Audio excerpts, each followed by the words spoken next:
Konsep ilmu ekonomi. Dasar-dasar ilmu ekonomi. Pengertian ilmu ekonomi yaitu ilmu yang mempelajari perilaku manusia dalam melakukan aktivitas ekonomi dengan atau tanpa uang. Terdapat sumber daya yang langka tetapi ada alternatif pemanfaatannya, kelangkaannya, serta terdapat barang dan atau jasa yang diproduksi kemudian disalurkan kepada masyarakat. Pembagian ilmu ekonomi dibagi menjadi 3, mencakup ilmu ekonomi deskriptif, ilmu ekonomi teori, dan ilmu ekonomi terapan. Ilmu ekonomi deskriptif merupakan analisis ekonomi yang menggambarkan keadaan ekonomi sebenarnya berdasarkan fakta dalam perekonomian. Contoh, Indonesia pernah mengalami krisis ekonomi pada pertengahan tahun 1997 yang mengakibatkan kondisi perekonomian Indonesia terpuruk. Ilmu ekonomi teori diartikan sebagai ilmu ekonomi yang berusaha menjelaskan dan merumuskan pengertian, menjelaskan hubungan sebab akibat dan menjelaskan cara kerja sistem perekonomian dalam kehidupan masyarakat. Cakupan ilmu ekonomi teori dibedakan menjadi 2, yaitu ekonomi mikro dan ekonomi makro. Ilmu ekonomi terapan didefinisikan sebagai cabang ilmu ekonomi yang menganalisis ekonomi teori untuk merumuskan kebijakan pedoman atau standar yang tepat dalam mengatasi masalah ekonomi tertentu. Bersifat praktis, dapat diterapkan di bidang manajemen, keluarga, bisnis, dan pemerintah. Ekonomi mikro dan ekonomi makro. Ekonomi mikro adalah cabang dari ilmu ekonomi yang mempelajari perilaku konsumen dan perusahaan serta penentuan harga-harga pasar dan kuantitas faktor input, barang dan jasa yang diperjualbelikan. Terdapat 3 teori dalam ekonomi mikro. Yang pertama ada teori harga. Teori harga mengkaji pembentukan harga akibat interaksi permintaan dan penawaran di pasar barang dan atau jasa faktor-faktor yang mempengaruhi permintaan dan penawaran, keterkaitan antara harga permintaan dan penawaran serta bentuk pasar. Selanjutnya ada teori produksi.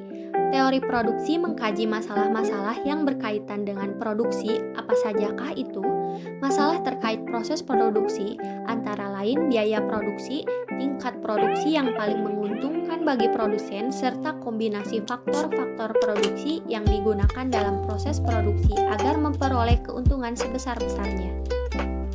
Dan yang terakhir ada teori distribusi. Teori distribusi mengkaji faktor-faktor yang menentukan tingkat upah tenaga kerja, tingkat bunga yang harus dibayar atas pemakaian modal dalam proses produksi, serta keuntungan yang akan diperoleh produsen atas proses produksi yang dilakukan. Perkembangan ekonomi makro bermula dari peristiwa ekonomi atau Great Depression di Amerika Serikat. Pada waktu itu, kondisi perekonomian Amerika Serikat merosot. Akibatnya, jumlah penganggur meningkat dan sektor industri beroperasi di bawah kapasitas normal. Peristiwa ini terjadi karena daya beli masyarakat menurun. Ekonomi makro menganalisis keseluruhan kegiatan perekonomian yang bersifat luas dan tidak memperhatikan kegiatan ekonomi dalam unit-unit kecil. Sudut pandang kajian ekonomi makro berbeda dengan ekonomi mikro, walaupun ekonomi mikro dapat mempengaruhi kajian ekonomi makro. Perkembangan teori ekonomi makro dipelopori oleh John Maynard Keynes, seorang ekonomi Inggris. Konsep pemikiran Keynes berkaitan dengan teori makroekonomi dibagi menjadi 2 aspek berikut. Yang pertama yaitu kritik terhadap pandangan para pakar ekonomi klasik tentang faktor-faktor yang menentukan tingkat kegiatan perekonomian. Hal ini dilakukan dengan menganalisis kelemahan pandangan pakar ekonomi klasik, yaitu penggunaan tenaga kerja penuh dan kestabilan pertumbuhan ekonomi selalu dapat dicapai. Yang kedua, yaitu menerangkan faktor utama yang menentukan prestasi kegiatan ekonomi suatu negara. Faktor tersebut dikelompokkan menjadi 2, yaitu pengeluaran agregat dan sistem pasar bebas. Pengeluaran masyarakat atas barang dan atau jasa merupakan faktor utama penentu kegiatan ekonomi yang dicapai suatu negara. Berdasarkan penjabaran materi, dapat diketahui komponen yang dibahas dalam ekonomi makro. Komponen tersebut antara lain angka pengangguran, stabilitas ekonomi nasional, pertumbuhan dan pembangunan ekonomi, laju inflasi, nilai kurs mata uang, jumlah uang beredar, tingkat suku bunga bank, kegiatan ekonomi internasional, neraca perdagangan, dan cadangan devisa.